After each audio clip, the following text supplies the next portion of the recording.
வணக்கம் உறவுகள் நண்பர் தமிழ் சொந்தங்களா எப்படி இருக்கிறீங்க? நல்லா இருப்பீங்கன்னு நான் நினைக்கிறேன். நானும் அதே போல் தேவனுடைய சுத்த கிருபையால் வேறு லெவலில் இருக்கிறேன்.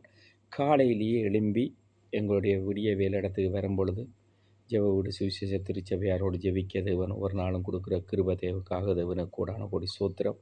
அதே போல் நீங்கள் ஒவ்வொருத்தரும் நல்லபடியாக இருப்பீங்கள் என்று நான் நம்புகிறேன். அதற்காக நானும் தேவனிடத்தில் பாரப்பட்டு ஜெபித்துக் கொள்கிறேன். அதே போல் இந்தியாவில் ஒரு சட்டத்தை கொண்டு வந்திருக்கிறார்கள். அப்படி என்று கேட்டால் மதமாற்ற தடை சட்டத்தை, அதாவது ரோமன் கத்தோலிக்காக இருந்தாலும் சரி, பெந்திகோஸாக இருந்தாலும் சரி, இப்படியான சபைகளுக்கு மாறுகிறவர்களுக்கு கடும் சட்டங்களை கொண்டு வந்திருக்கிறார்கள். அதே போல் கனடாவிலும் இதே சட்டத்தை கொண்டு வந்திருக்கிறார்கள். அது எப்படி இருக்கும் என்று சொல்லி தெரியவில்லை. அது தேவனுக்கு சித்தமானபடி கடந்து செல்லட்டும். அதே போல் வாங்க ஒரு வீடியோக்குள்ளே போகலாம். அருண் சித்தாந்தன். வணக்கம் ஐயா அருண் சித்தாந்தன். நீங்கள் நல்லபடியாக இருக்கிறீர்கள்ன்றது உங்களுடைய பேச்சுகளில் விளங்குது. எப்படின்னு கேட்டால் நீங்கள் முதலாவது மன்னார் மாவட்டத்தில் ஒரு இடத்துக்கு வந்தீங்க. இதையை தோண்டி எடுக்க போகிறேன்னு எல்லாம் கிடக்குதுன்னு சொல்லி வந்தீங்கள். ஓகே. பேந்து பார்த்தா துணுக்கா மல்லாவிக்குள்ளே போனீங்கள். ஏதோ எல்லாம் கிடக்குது, வதை முகாம் எல்லாம் இருந்தது, போய் பார்க்க போகிறேன்ட்டு போனீங்க.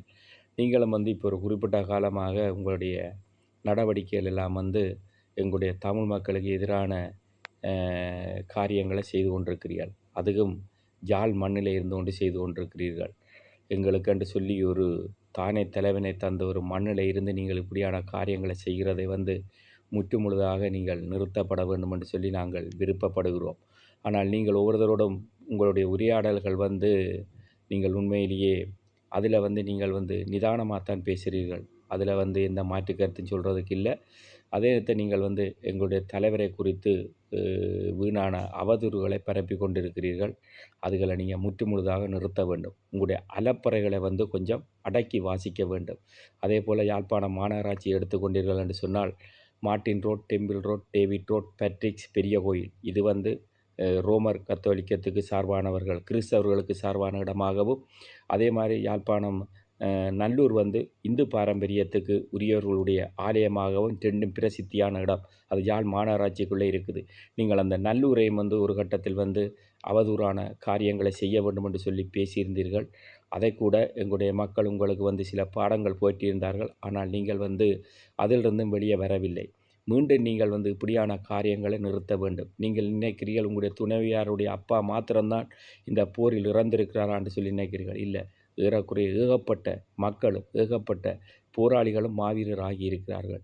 இந்த போராட்டத்துக்காக கொஞ்ச நெஞ்ச தியாகத்தை இந்த மண்ணில் அதாவது இலங்கையில் உள்ள தமிழர்கள் வாழுகிற பகுதியில் இழக்கப்பட்ட உயிர்கள் கொஞ்சம் நெஞ்சமில்லை. அதுகளை கொஞ்சம் புரிஞ்சு கொள்ளுங்கள். நீங்கள் ஒரு சங்க கடைக்கு போனீங்கன்னா மேனேஜர் சொல்லுவார் எப்படி என்று கேட்டால், என்னப்பா ஒரு மோட்டு கூப்பனை தூக்கி கொண்டு வந்திருக்கிற சங்க கடைக்கண்டு. அதே மாதிரி நீங்கள் எல்லாம் ஒரு மோட்டு கூப்பனாக இருக்கக்கூடாது. கொஞ்சம் அறிவோடு செயலோடு நடந்து கொள்ளுங்க. நீங்கள் நினைக்கலாம் ஏதோ இனி இந்த அகில இலங்கையை தமிழர்களுக்கென்று சொல்லி நீங்கள் ஒரு பெரிய ஒரு தலைவர்களாக வரலாம் என்று சொல்லி அதை நீங்கள் கனவில் கூட காணாதீர்கள். அதெல்லாம் நிறைவேறி கடந்து போய்விட்டது. நீங்கள் 80லேருந்து 2009 காலப்பகுதியில் வரை எங்கிருந்தீர்கள் என்று எங்களுக்கு தெரியாது. இப்பொழுது நீங்கள் ஒவ்வொருத்தரும் புதிதாக முளைத்து கொண்டு புதிதான காரியங்களை செயல்படுத்தி கொண்டிருக்கிறீர்கள். இதுகளை நீங்கள் நிறுத்துங்கள். இது உங்களுடைய ஆரோக்கியமற்ற தமிழ் அரசியல் செய்து கொண்டிருக்கிறீர்கள். இவர்களுக்கு இளஞ்சமுதாயம் நீங்கள் வன்முறைகளோ கம்புதடிகளோ எதையும் தூக்காமல் இவர்களெல்லாம் அரசியல் அனாதையாக்கப்பட வேண்டும். இவர்களோடு நீங்கள் வன்முறையை செய்து நீங்கள் காலம் முழுக்க ஜெயில்களில் இருந்து உங்களுடைய குடும்பங்கள், உங்களுடைய தாய் தகப்பன், உங்களுடைய மனைவி பிள்ளைகளை இழந்து விடாதீர்கள். வன்முறைகளை தூக்கி எந்த இடத்திலும் நீங்கள் வெல்லப் போவதில்லை. அதுகளை நீங்கள் கைவிட வேண்டும் என்று சொல்லி பன்னிமலத்தில் யூடி சார்பில் கேட்டுக்கொள்கிறேன்.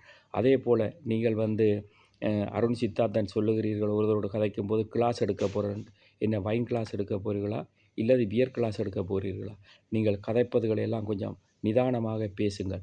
நீங்கள் அரசியல் செய்ய வந்துவிட்டு அநாகரிகமான காரியங்களை செய்து கொண்டிருக்கிறீர்கள். இது முற்றுமுழுதாக கண்டிக்கப்பட வேண்டிய விடயங்கள்.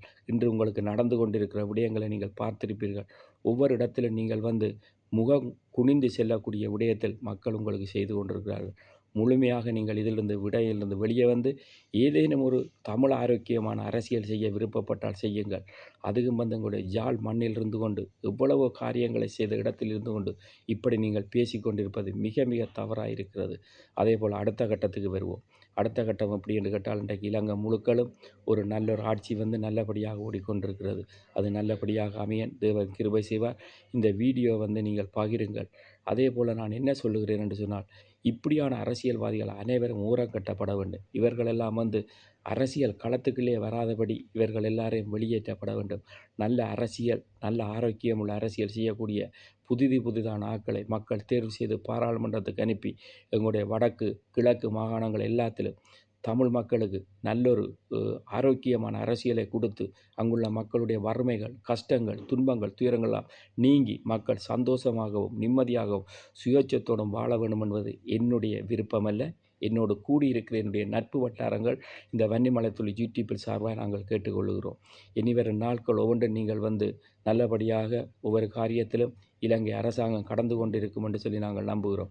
அதே போல் அருண் சித்தாந்தன், நீங்கள் வடிவாக புரிந்து கொள்ளுங்கள். இன்றைக்கு நீங்கள் ஹைப்ரிட் கார் டொயாட்டா வச்சிருக்கிறீர்கள், சொகுசு வீடுகளோடு வாழுகிறீர்கள். இப்படியெல்லாம் நீங்கள் கடந்து கொண்டு இருப்பதற்கு யார் காரணம் என்று சொல்லி எடுத்து பார்த்தீர்கள் என்று சொன்னால், போராட்டத்தில் இருந்து போராளிகளாக இருந்த மாவீரரான எங்களுடைய தலைவருடைய வழியில் வந்த ஒவ்வொருவருடைய போராட்டத்தையும் வைத்துத்தான் நீங்கள் இன்றைக்கு அரசியல் பண்ணி கொண்டிருக்கிறீர்கள். அந்த அவர்கள் செய்த தியாகத்தை வைத்து நீங்கள் அரசியல் செய்து நீங்கள் உங்களுடைய சொகுசு வாழ்க்கையை பார்த்து கொண்டிருக்கிறீர்கள். இங்கு நீங்கள் எடுத்து பார்த்தீர்களா இருந்தால் சமரி கொடுக்க முடியாமல், விசா இல்லாமல், வேலை இல்லாமல், ஒரு நாளுக்கு அடுத்த நாள் என்ன செய்வது என்று தெரியாது இவ்வளவோ பேர் கஷ்டப்பட்டு கொண்டிருக்கிறார். ஆனால் நீங்கள் உங்களுடைய தாய்மண்ணில் இருந்து கொண்டு தமிழர்களுக்கு எதிராக பேசி கொண்டிருக்கிறீர்கள். நீங்கள் சிங்கள மக்களுக்கும் விசுவாசம் இல்லை, தமிழ் மக்களுக்கும் விசுவாசம் இல்லை. தமிழர் ஆண்டு கேட்டால் இல்லை என்றீர்கள், சிங்களவர் ஆண்டு கேட்டால் அதுக்கும் இல்லை என்றீர்கள். வன்மத்தை கக்காமல், வன்முறைகளை திணிக்காமல் ஆரோக்கியமான அரசியலை செய்து நீங்களும் இலங்கை மக்களுக்கு என்ன செய்ய முடியுமோ அதை செய்யுங்கள். இது நீங்கள் செய்கிற ஒவ்வொரு காரியங்களையும் தட்டி கேட்டு கொண்டிருக்கிறார்கள். தப்புகள் தண்டிக்கப்பட வேண்டிய, தவறுகள் திருத்தப்பட வேண்டிய. உங்களிடம் இந்த விடை பெற்றுக்கொள்வது உங்கள் வன்னிமலைத்துளி யூடியூப். நன்றி, வணக்கம் நண்பர் சொந்தங்கள் அனைவருக்கும்.